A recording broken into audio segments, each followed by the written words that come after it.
Hi, I'm Sophia. Welcome back to Flavor Globe Kitchen. Today we are making the most amazing chocolate jar cake, no oven needed. Today, we are making the most amazing chocolate cake, cooked in a jar with no oven needed.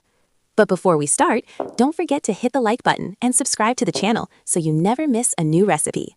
Let's get started.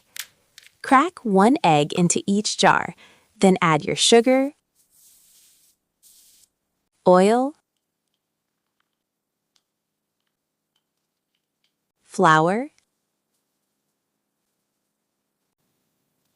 and finish with cocoa powder on top. Mix everything together until you get a smooth, dark chocolate batter. Add a spoonful of chocolate chips on top, then close the lid tightly.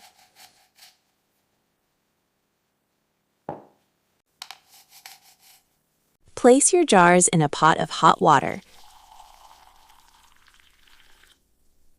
Cover with a lid and cook on medium heat for 25 to 30 minutes.